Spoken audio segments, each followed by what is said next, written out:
we just want to share a word. I came prepared in my heart. I told my son, my oldest son is 34. And I said, man, I'm preaching a youth service. He said, oh man, you haven't done that in a while, have you? And I said, no.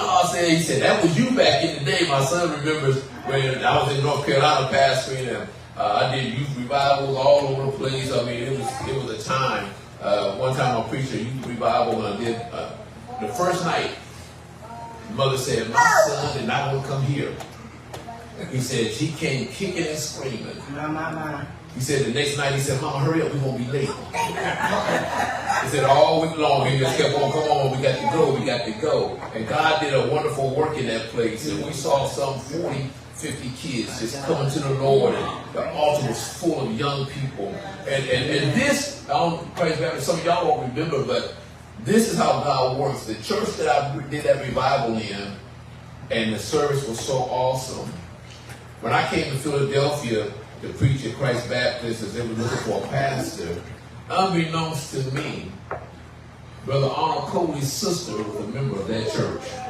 So one of our senior members, his sister was a member in North Carolina. And as soon as I said North Carolina, he called her to ask her about me, to see if, he said, because I told him I preached at this church. He said, my sister go to that church. So he called her that. So you don't ever know what the connections are. So when you go somewhere, you better be doing what God's called you to do and doing it to the best of your ability. If I had been over there clowning and he called her, he might have came back with a bad report and said, y'all leave him alone, leave him alone. So, it's just wherever you go, let God use you.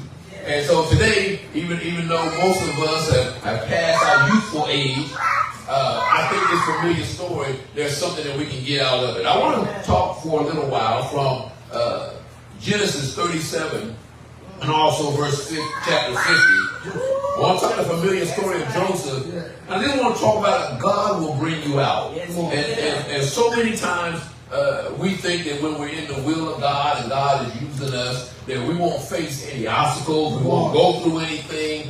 But we'll see in the story of Joseph that in spite of all that he was going through, God was with him. And God kept on bringing him out from one thing, and then when he was in another situation, God would bring him out. And I think sometimes we need to be reminded of that, because there is a theology that's out there that people will teach and say that if you're in the will of God, you won't go through anything. That if you're in the will of God, and every day gonna be Sunday, when you're in the will of God, everybody gonna think well of you and not mistreat you. But that's just not true. And so Genesis chapter 37,